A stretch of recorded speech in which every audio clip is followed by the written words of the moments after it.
Okay, so it is October 6th. It's still spooky month. We still have 26 days left of spooky month. And I thought to begin this string of horror videos that I want to do, I would talk about my history as a horror fan, as a person that is into horror and has been for a long time. To begin with, you have to understand that as a kid, I wasn't exactly the most brave person. If anything, I was actually quite a little pussy compared to other people, I feel. Because, well, I just was. I don't really have any other way to say it. I just was a bit of a pussy in terms of horror content. But then, sometime, I don't know when, I think the earliest memory I have of being scared of a piece of media was this old picture book that was part of the Bunnicula universe.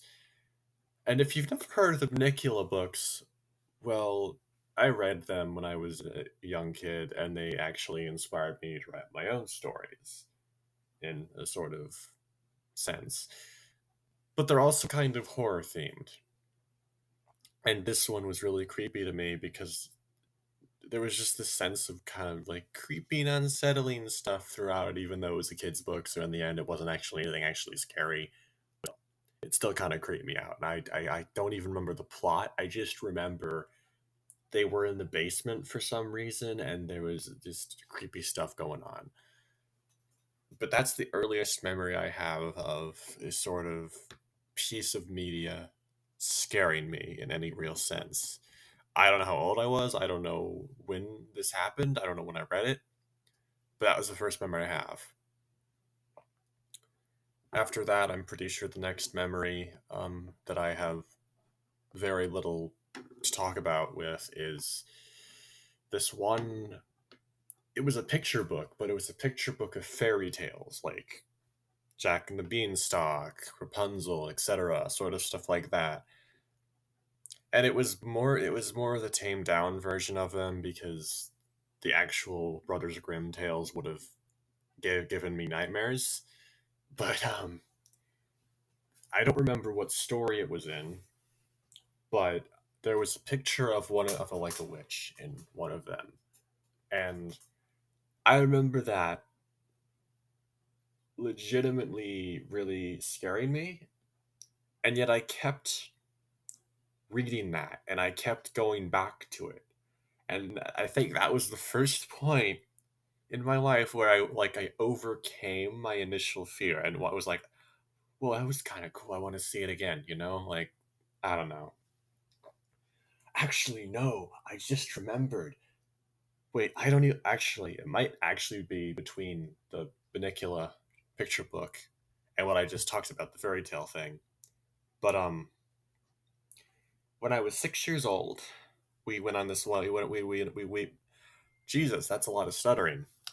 When I was 6 years old, we went on a cruise, and I wasn't scared of the ocean before I went on this cruise, but after we came back, oh boy, I was scared of the ocean.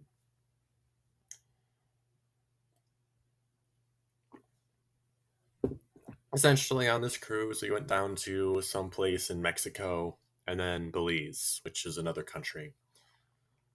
So technically, I have been out of the country. I've been in two different countries besides America. That's kind of cool. But anyway, on this cruise ship, there was like this kids area where parents could send their kids if they didn't want to deal with them, which 6-year-old me, I can totally understand why parents put me there. um, when I was there, the like the caretakers there, the adults that were there to take care of the kids. They read stories. They read like picture books, and one of them, I do not remember the title at all. I do not even remember what the plot was. The closest I can come to summoning up a title for this book is the scariest story in the world or the creepiest, something like that.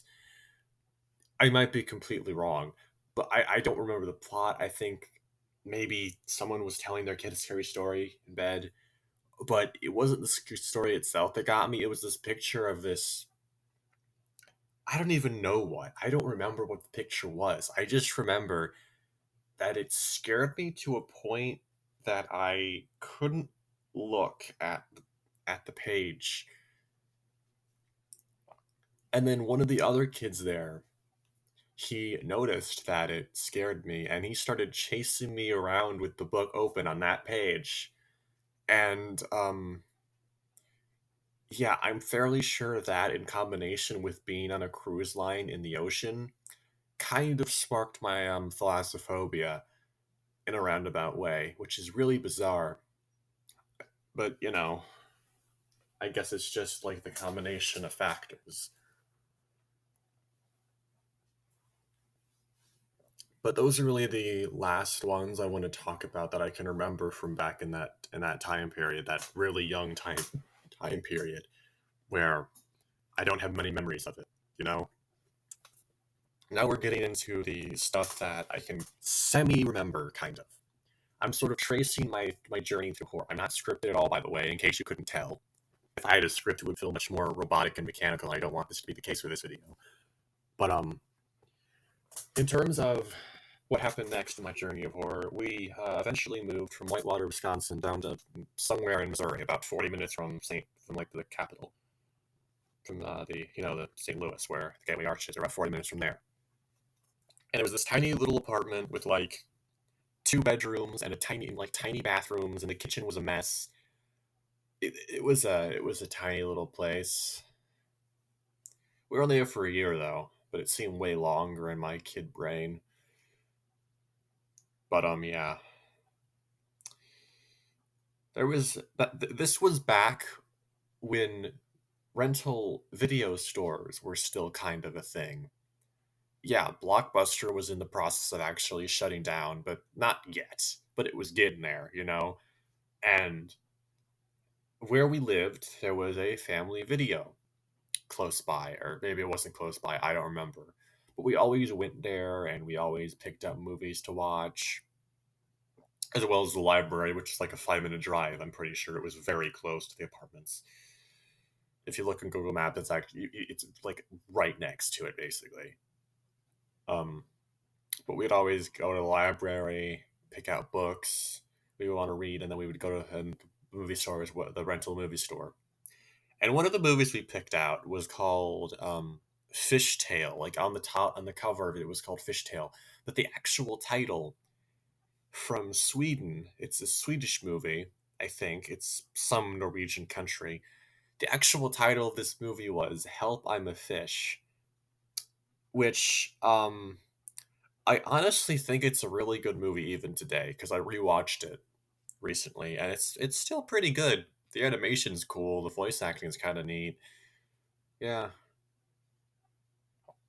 Um but the reason I brought it up in this video about my horror journey is because there is a scene near the end where the main villain, basically the whole plot line of this movie is this scientist cooks up a serum that can turn people into fish for some reason.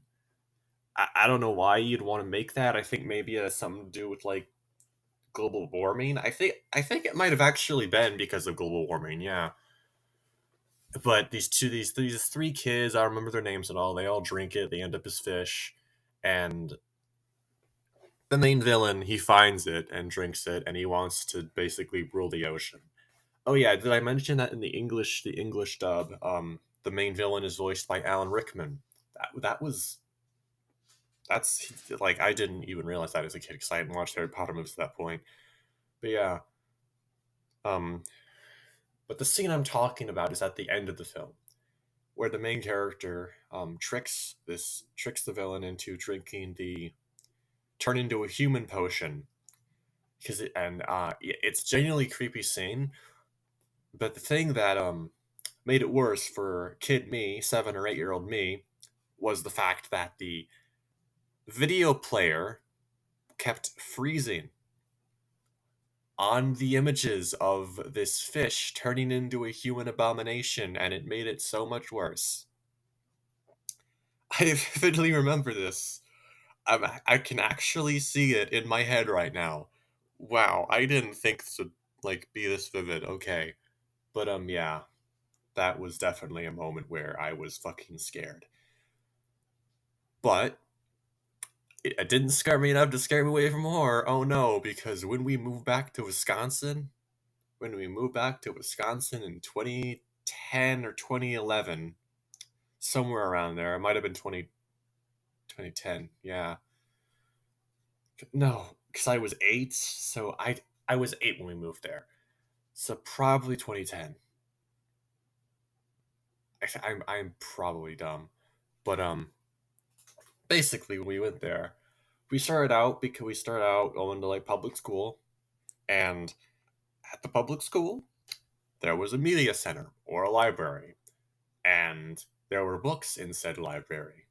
And well, actually, that's not true. It was a room right across from the room I was in, where like you would be sent if you needed to calm down or something.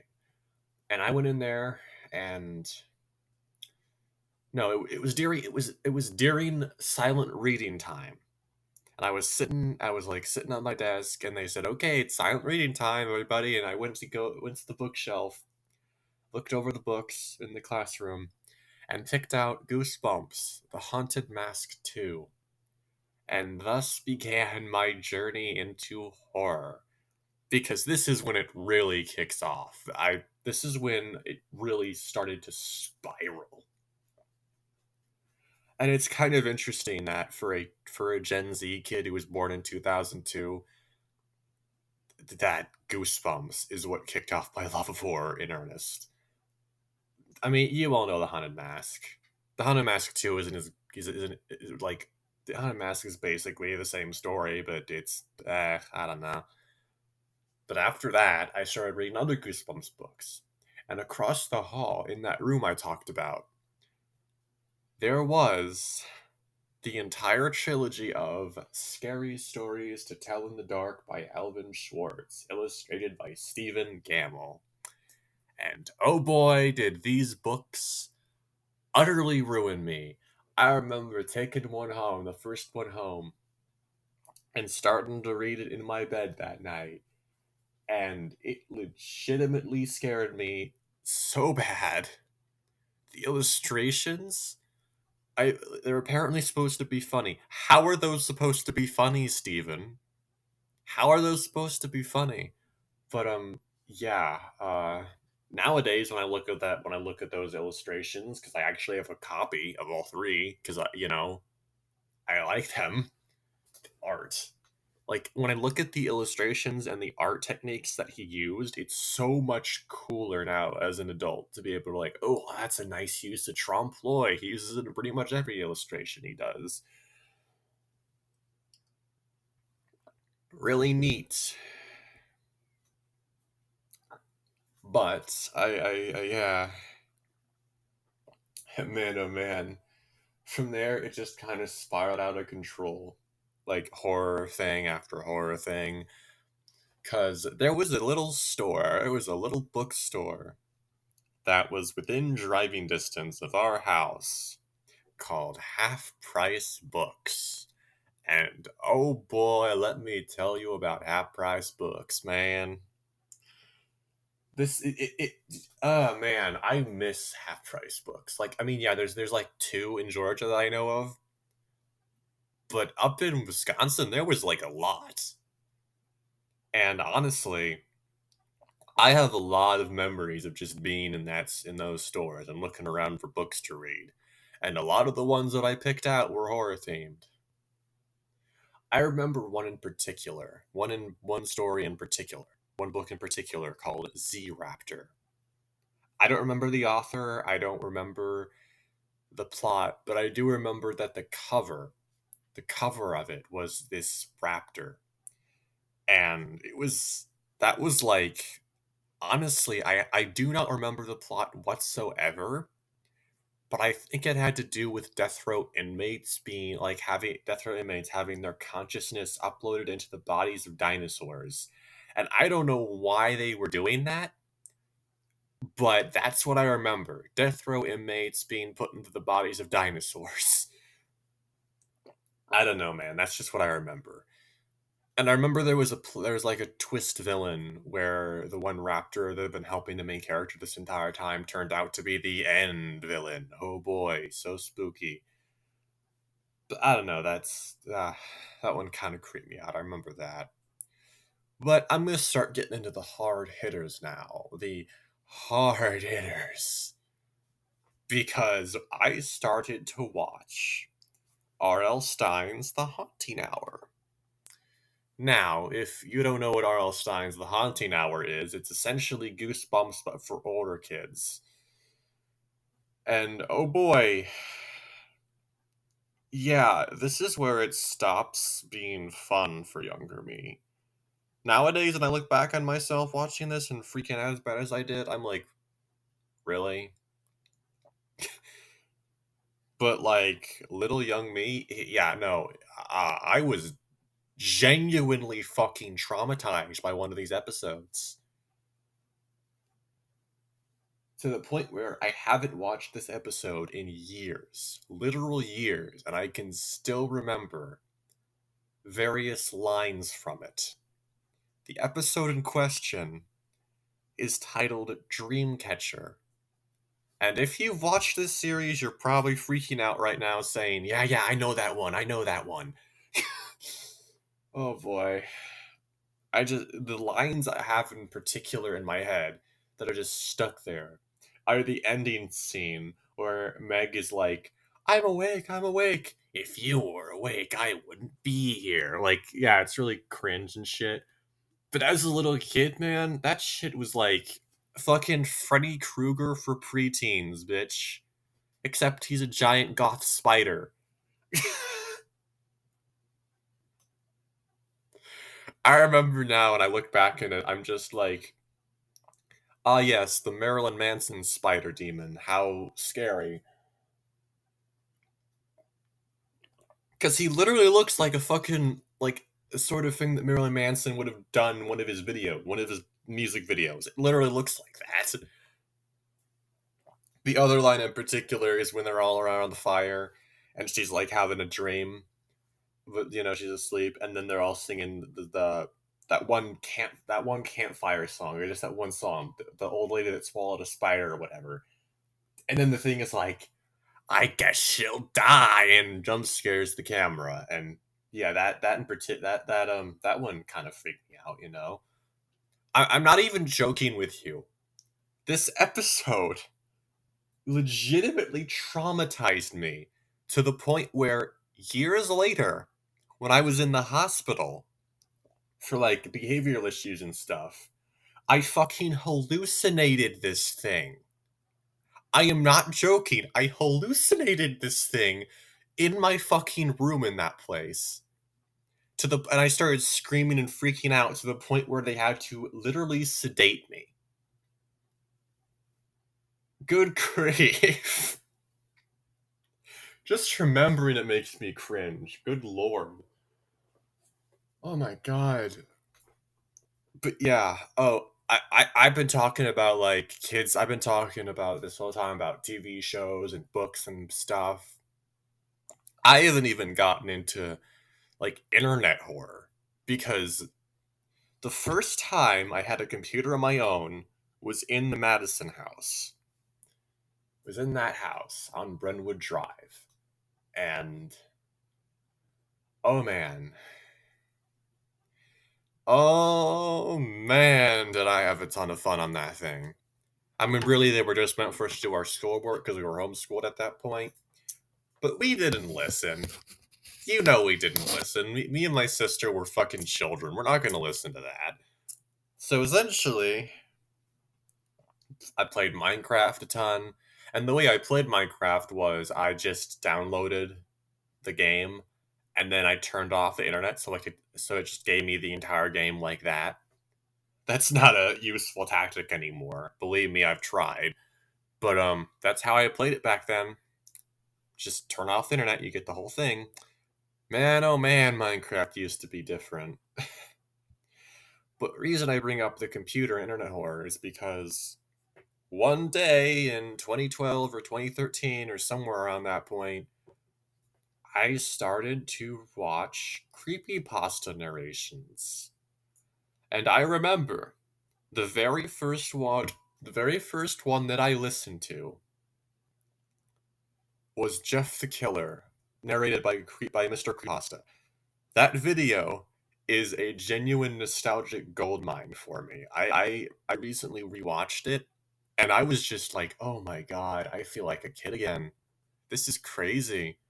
But yeah, I remember that story partly because of the way he narrated it, just utterly terrifying me. Which really brings into perspective how much of a naive kid I was, because that story is absolute dog shit. But from there, it just spiraled, and I kept listening and kept reading. Oh, yeah, it went crazy. And now, today, I'm actually kind of getting freaked out. I don't like that. I don't like the fact that I'm actually kind of getting kind of creeped out right now. Why am I getting creeped out by talking about Jeff the fucking Killer? Am I stupid? But, then, of course, when we finally moved down to Madison, no, we moved down to Fayetteville, Georgia. And the first house we were in down here, this was 9 years ago, by the way. 9 years ago. That's crazy. But yeah. That was when I started watching horror movies, like full-on horror movies.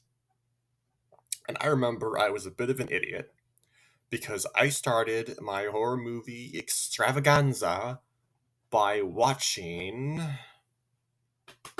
drumroll please, The Babadook. Yes, preteen me decided it would be a good idea, as someone who hadn't watched horror movies before, to watch The Babadook to begin with. That really set the bar high, because I couldn't even finish it. And I couldn't finish it for years. Like, fucking 4 years. I couldn't finish the full thing until 2018, when I was 16 years old. That's how much it scared me. But I remember this vividly. My dad came into my room one night and said, "Hey, I know you're into horror movies. You want to watch The Exorcist?" And I said, "Sure. I've never heard of that. Why don't we watch it?" And it terrified me. And back then I was still a Christian. So it scared me even more because I was a Christian and I actually believed that demonic possession was possible. Yeah. And that night I sat down on my bed and I couldn't get to sleep, and I just pulled out my Bible and I read like a good chunk of it that night. Like a good chunk. Like maybe 1/3 of the entire thing. And that's actually what led me to becoming an atheist. Reading the Bible. Imagine that. Reading the Bible is what led me to become an atheist. That's so ironic.